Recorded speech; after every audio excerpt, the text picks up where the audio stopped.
el resto se van a ir acoplando. Entonces, lo que vimos la vez pasada fue cómo se propagan los datos hacia atrás. Eso lo habíamos visto para un ejemplo. Entonces, no estaba vectorizado, pero ya podíamos escribir una fórmula estándar de cómo se iban a propagar los datos hacia atrás en la red. Entonces, yo les había contado que Z era un valor intermedio que uno computaba no por nada, sino que tenía cierto propósito. No les había comentado todavía por qué, pero Z es muy importante porque cuando tomamos la derivada con respecto a Z, lo que después podemos hacer es sacar la derivada con respecto a B y la derivada con respecto a W fácilmente. Como se encuentra, por ejemplo, no sé, la derivada con respecto a B para una cierta capa es literalmente la derivada con respecto a Z. Es tan simple como esto. Entonces, yo en vez de hacer, porque uno lo que haría es, entra con una X, esta X es multiplicada por una W y se le suma una B, esto va a sacar la Z, que es este paso intermedio, y a esta Z se le va a aplicar la función de activación G, y esto va a dar A. Estos eran todos los pasos más o menos de la propagación delantera.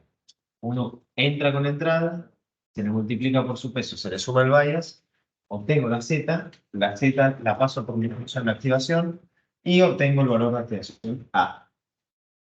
El problema es que Z antes no tenía mucho sentido porque uno podía tranquilamente reemplazar esto acá adentro y me ahorraba un paso. ¿Para qué hacer esta computación intermedia y guardarlo en la variable? Y es que ahora tiene mucho más sentido porque Z, por bueno, algunas cosas de cálculo que no vamos a cubrir en el curso, pero al estar en medio de este proceso, al estar justo acá en el medio, no es que está justo en el medio y por eso sirve, sino que como está en medio del proceso de la entrada y la salida, va a ser muy útil para calcular las derivadas.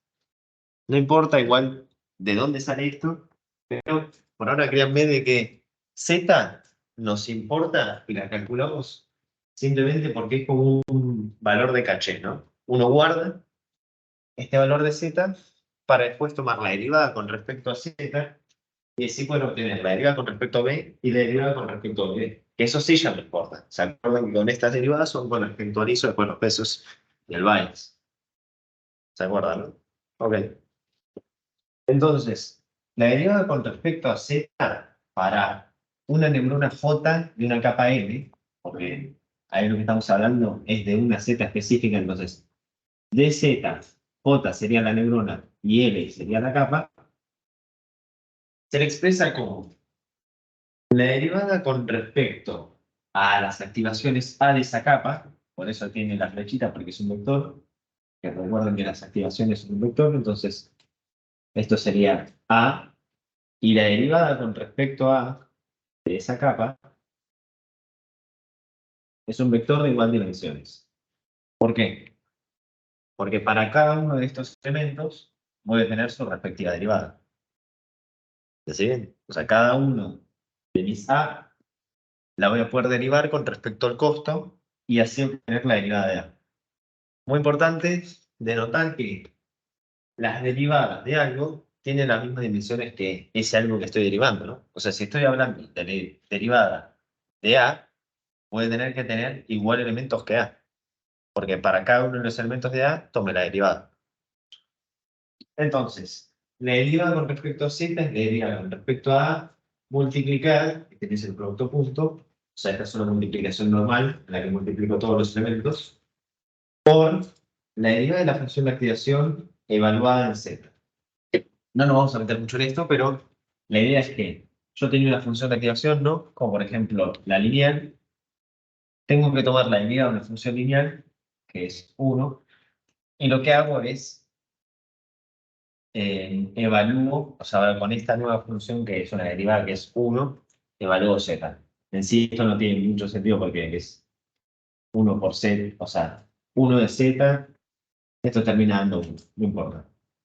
El punto es que cuando yo quiero calcular la derivada con respecto a, o sea, de Z para una capa L y una J, aplico esta fórmula y lo bueno es que va a funcionar para todas las capas y todas las neuronas. ¿Me explico? O sea, esta es una fórmula estándar. Insisto, no nos vamos a meter en el cálculo detrás porque es bastante engorroso y no, o sea, ya no es tan útil. Después, la derivada con respecto a W, es importante que noten que W era un vector. ¿Por qué? Porque tenía un vector, o sea, cada una de mis neuronas tenía un vector de W, por eso es que la neurona, o sea, las derivadas de esta neurona y esta capa van a ser un vector. Y bueno, se calculan como la derivada de Z por AL-1T. Cuando hablo de AL-1 serían las activaciones de la capa previa. Y cuando pongo la T mayúscula, significa que hago la operación, ¿se acuerdan? Transpose, en la que yo tenía un arreglo, o bueno, una matriz, y lo que hacía era invertir sus dimensiones, ¿se acuerdan? Entonces yo tenía algo, por ejemplo, que era así, que era un vector horizontal, y si hacía el transpose de ese vector, iba a tener un vector vertical. ¿Por qué? Porque invertía las dimensiones. Era casi como, en este caso, rotarlo. Pero en las matrices, ¿se acuerdan que tenía otro efecto? Bueno, después, bueno, la derivada con la derivada de D, que es igual a la derivada de Z, y la derivada de A de la capa previa es igual a los pesos de esta capa, transpose, tengo que aplicar esta operación de invertirlo, por la derivada de Z. Si se dan cuenta, con estas cuatro ecuaciones uno podría tener su propia red neuronal, por así decirlo, y calcular las derivadas sin tener la menor idea de cálculo. ¿Por qué? Porque si uno tiene la derivada de la capa previa, y a esta, y para calcular, dz, yo necesito la derivada con respecto a, si siempre me voy a una capa siguiente, voy a tener lo de la capa previa. A ver, por así no decir. Si yo calculo de AL-1, y digamos que acá estoy trabajando con L-1, ya voy a tener DAL-1, y acá voy a tener, para calcular DZ-L-1, hago este procedimiento. Esta derivada, por la función de expresión, se puede calcular simple, pero dense cuenta que, por ejemplo, para calcular dz, a partir de dz, donde yo calculo dw y dv, lo único que necesito es dA. También necesito la derivada con respecto a la función de acreción. Pero como las funciones de acreciones son finitas, por así decirlo, o sea, es lineal, es sigmoid, es relu o es tanh, estas dos las vamos a ver hoy. Las derivadas, estas ya están predefinidas. O sea, esto ya lo tengo. Lo que nunca tengo es esto. Pero esto lo puedo calcular así.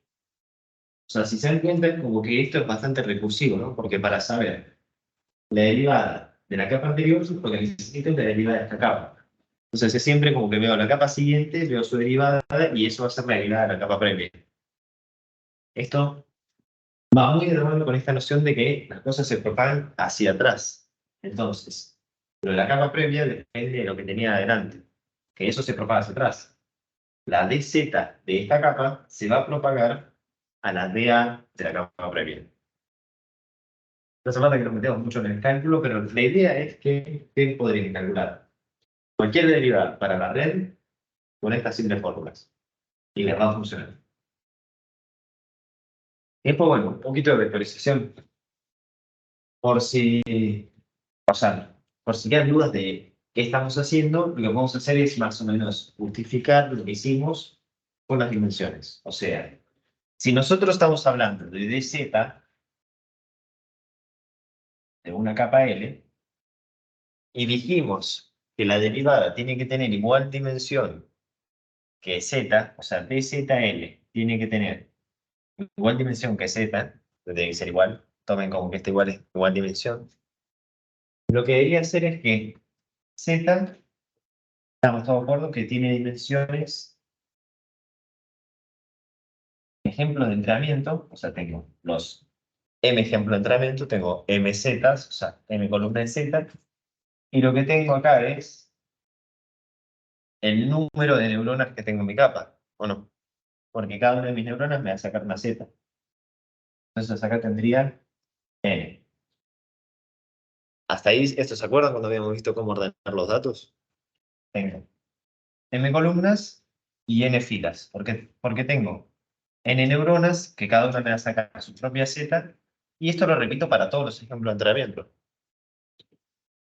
Entonces, si lo que yo hago es DAL, o sea, derivada de la capa, de esta misma capa, que tiene iguales dimensiones que Z, o sea, tiene los ejemplos de entrenamiento como columnas y las neuronas, y lo multiplico, esto no es producto común, lo multiplico por LZL, este es un número, que simplemente es un número, en realidad no es un número, es una matriz.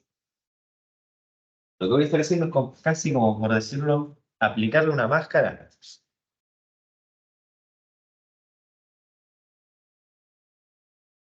Entonces, lo verde digamos que es DAL, ¿no? Y cuando pongo este asterisco, que es el producto por elemento, lo que hago es, a cada uno de los elementos de DAL, lo multiplico por cada uno de los elementos de Z, bueno, lo que me dé esto, ¿no? Que esto es una matriz también. O sea, lo que hago es, aplico la función de activación para todos los valores de Z. ¿Me siguen hasta ahí o hay confusiones? Ok. Y se dan cuenta de que esto, si lo que yo hago es aplicar una función, o sea, una activación para cada uno de los elementos de Z que tiene estas dimensiones, Mn, y encima lo multiplico por DL, que tiene las mismas dimensiones de Z, casi como aplicar una máscara, y las dimensiones se preservan. No hice nada con las dimensiones.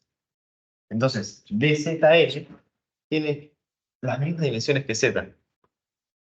Entonces voy a poder, imagínense que estos fuesen los pesos, podría actualizar cada una de mis zetas con DZL. ¿Ok? No lo voy a usar porque DC, o sea, la Z no la actualizo, ¿no? No es un peso, no hay nada para aprender de la Z. Pero eso es muy importante, por ejemplo, para la DW. Y por ejemplo, DW hemos quedado en que lo que hacía era yo ordenar las Ws de cada una de mis neuronas horizontalmente. Entonces, ¿qué tenían? Tenían una altura de n neuronas y esto era n L-1. Esto lo voy a llamar NL y esto es N-1. NL porque tengo NL neuronas, ¿no? Cada una tiene sus pesos. Y NL-1 ya lo habíamos visto porque serían las activaciones de la capa previa. Sería cuántas neuronas tiene la capa previa, por lo tanto, cuántas entradas le entra a cada una de mis neuronas. Entonces, bueno, si yo hago el 1 sobre L simplemente para hacer la derivada, pero el DZL, ahí sí uso el producto punto, por AL-1T, que AL-1T es el transpose de AL-1, entonces, si AL es M NL, esto sería M N L-1. Y esto lo multiplico con el producto punto por DZL, que DZL habíamos quedado que tiene dimensiones MNL. Entonces tiene acá dimensiones MNL.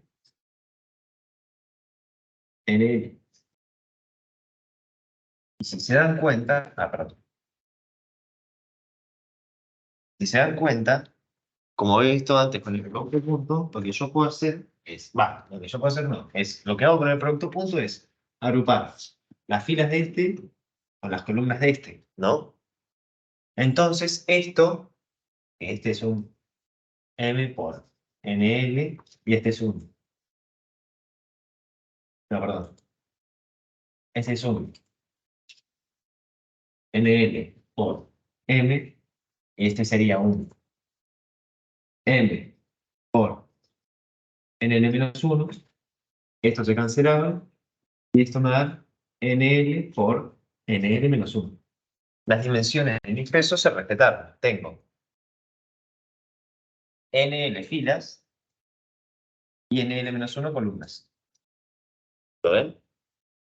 Esto demuestra que hicimos hasta ahora preserva las dimensiones de todo lo que calculamos y por ende voy a poder calcular calcular el nuevo W para cada uno de mis W. O sea, no perdí ningún dato y todo lo que estamos haciendo por ahora, por ahora está justificado, ¿cierto? No es como que hicimos alguna transformación rara en los datos o perdimos dimensiones en el camino. Las dimensiones se preservaron y voy a tener una matriz DWN que va a corresponder a todas las derivadas, sí, a todas las derivadas del mismo W, para esa capa L. Bueno, no voy a meter mucho en esta, pero en sí lo que hace es un np.sum de todas las de z y le dice que preserve las dimensiones. Esto en sí es porque si uno le dice al np.sum que no preserve las dimensiones, o sea, por ejemplo, uno tenía una matriz de 2 dimensiones, ¿no? 2, 3, digamos, en NumPy.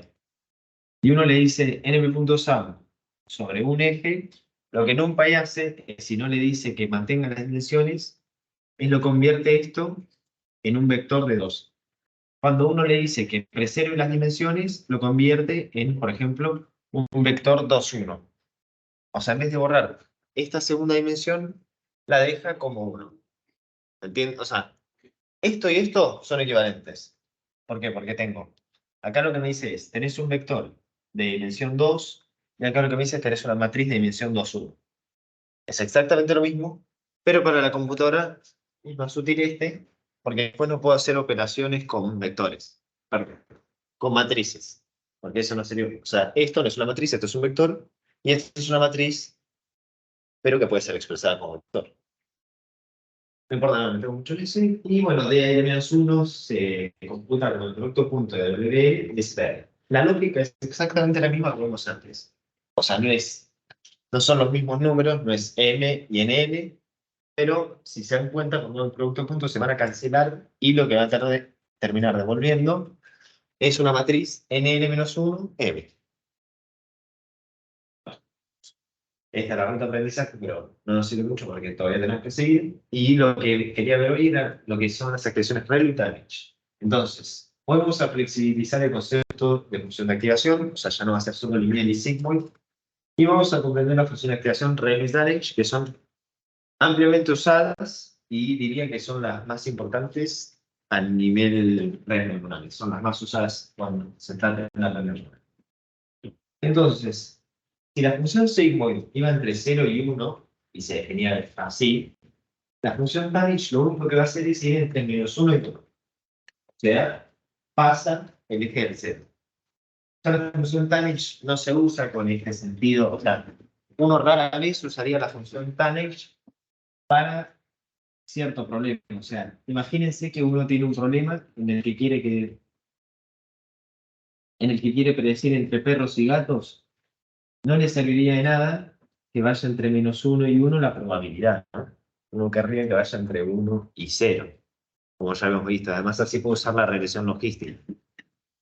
La función tanh se usa en sí porque se demostró con el tiempo que las redes neuronales tienen un mejor comportamiento, o sea, y aprenden mucho mejor con esta función de activación, que es, se define con esta función, que con la sigmoid. La sigmoid tiene algunos problemas cuando se va a semi-infinito y que se hace plana.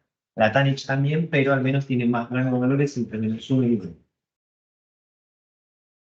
Al día de hoy se investiga por qué la tanh funciona mejor que la sigmoid. No es una ciencia muy cierta que yo haya visto, pero se demostró a prueba y error, o sea, no diría empíricamente, que la tanh, en cuanto a la función de activación que se usa en las neuronas, no en la capa final, no para predecir una probabilidad, es más efectiva que la sigmoid. Es como un dato de color, ¿no? Y después tenemos la ReLU. La ReLU es, diría, la más ampliamente usada. Y encima es recontra simple. Porque la ReLU lo único que hace es tomar el valor máximo entre 0 y z. Siendo z nuestra, bueno, la z, ¿no? Entonces lo que sí hace la ReLU es, uno le entra con una z a la ReLU, y si la z es menor a 0, devuelve 0. Pero si la z es mayor a 0, devuelve z. O sea, si se dan cuenta, la ReLU lo único que hace es, si es menor a 0, te va a decir un 0. Entonces hace plana en 0. Para todos los valores negativos va a dar 0. Entonces es plana a medida que, o sea, si θ es negativo, siempre va a ser 0. Entonces es plana. Y si no es una función lineal clásica, o sea, porque tiene pendiente 1. O sea, entro con z, sale z. Es como la función lineal. Sin embargo, o sea, otra vez lo digo, no se demuestra ciencia cierta todavía por qué funciona mejor la regla. O bueno, si se demostró al menos, se ve que tiene una matemática bastante oscura porque no es tan claro. Pero se ve que las redes neuronales se ponen mucho mejor a la regla, por ejemplo, a la sigmoid, a la tanh y a la lineal. La lineal habíamos visto que no lo usábamos porque si usábamos lineal era casi como escribir todo en producto de una multiplicación. No. Sí, lo único que hago es lo que entra sale. Para eso pone todo junto en una sola multiplicación y tenés un W y una B, que te resuelven todos los problemas. Con la regla cambia un poquito más porque ya lo que entra no es lo que sale, y si es negativo te va a dar 0, y si es positivo, sí, lo que sale entra. O sea, lo vuelvo a decir, esto se demostró a prueba y error que las redes neuronales responden mejor a activaciones ReLU, y las activaciones ReLU, o sea, son menos rígidas. Porque, por ejemplo, la Tanich y la Sigmoid tienen intervalos acotados, ¿no? Van entre -1 y 1. La ReLU va entre 0 y más infinito. La lineal va entre menos infinito e infinito, pero como lo que entra lo que sale, no me servía tanto. Entonces la ReLU es como que combina lo bueno de la función lineal y a su vez aplica esta transformación, o sea, esta limitación cuando z es menor a 0, que se ve que las redes neuronales con el tiempo, que responde mucho mejor a las ReLU que a otra función de activación. Sin embargo, hay un pequeño problema con las ReLU, y bueno, es un pequeño problema no tan pequeño, pero que uno generalmente cuando las usa no se da cuenta. Y es que si uno se da cuenta, obviamente ahí en el gráfico se ve, son planas cuando son menores a 0, ¿o no? Sí. Y como habíamos dicho, la derivada de la recta también punto. ¿Qué pasa? Si yo intento tomar una derivada cuando la función es plana, la derivada me da 0, ¿o no? Acá, o sea, si intento tomar la derivada que sea tangente a esto, me va a una derivada que es literalmente esto, ¿o no? Y si la derivada es 0, ¿no les parece que si yo hago w menos alfa, bueno, voy a escribir solo derivada, y si esto es 0, ¿no les parece que no voy a actualizar la w? O sea, hago 0 por alfa, esto es 0, entonces me queda w nueva es igual a la w vieja. No actualicé la w. ¿Por qué? Porque la derivada me dio 0. Entonces es como que ya le dije a mi red que estoy en un valor óptimo. Porque es como que W ya es un valor óptimo. Y esto se traduce en que si mis activaciones, si mi Z, que no son las activaciones, son menores a 0, y yo después intento tomar la derivada, me va a dar 0, entonces no voy a actualizar los pesos. Este es un pequeño, gran problema en las ReLU, y es que esto va a hacer que en muchas ocasiones las ReLU tarden mucho en llegar al mínimo. ¿Por qué? Porque va a haber muchos casos en los que se queden un poquito atascadas por bastantes épocas, por bastantes iteraciones, diciendo que W es igual a W. O sea que ya llega hasta el óptimo. Después, cuando se va actualizando toda la red y se actualizan algunos pesos, esto se cambia y ahí ya la derivada deja de ser 0. Pero por mucho tiempo, la red puede estar atascada tirando que la derivada es 0 y que por ende los pesos ya son los óptimos. ¿Me explico? Entonces que las reglas a veces sean un poco torpes a la hora de aprender. Y esto lo solucionamos con la Liqui ReLU, que lo único que hace es que tiene una pequeña pendiente cuando Z no hace. Entonces ahora la comparación la hago entre E por Z y Z. Digamos que E es un número chiquito, es próximo a 0, muy chiquitito, o sea, digamos que es 0,01, Y entonces lo que hago es, dado una z, elijo el valor máximo. Esa z y e por z. Piénsenlo así. Si tengo un número positivo, tengo, no sé, si tengo un número positivo, si z es mayor a 0, tengo acá un número positivo, ¿no? Acá tengo e, que es 0,001, por ese número positivo. Entonces, si z es un número positivo, el mayor entre z y z es un número menor a 1, va a ser z, ¿no? Porque es como decir, algo es mayor a ese algo dividir otra cosa. O sea, siempre que yo divida un número, no sé, z sobre n, siempre va a ser menor a z. N tiene que ser mayor a 1, ¿no? O sea, todo multiplicar por el 0,001. Pero para los números negativos el caso es al revés. ¿Por qué? Yo tengo z, ¿no?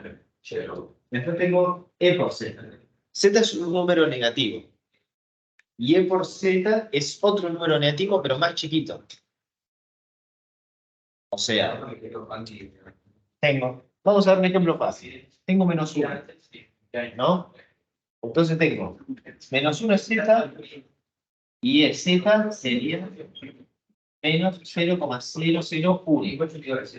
Ahora, este número, por así decirlo, tiene un valor absoluto más chiquito que menos 1. El valor absoluto de 1 es mayor al valor absoluto de menos 0,001.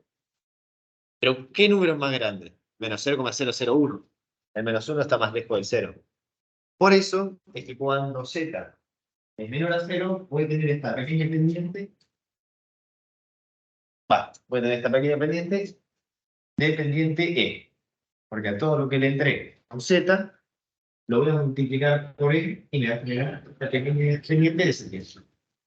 De E por z. O sea, elegir entre z, que es un número negativo, y E por z, que es un número negativo, pero mayor a z porque E es un número chiquitito. Entonces va a generar este pequeño pendiente y va a solucionar el problema de que no sea derivable, porque ya cuando tengo una pendiente puedo tomar derivadas, que son diferentes a 0. Y esto va a hacer que la red no sea tan lenta a la hora de aprender. Fines prácticos, igual la ley ReLU no se usa tanto como una ReLU.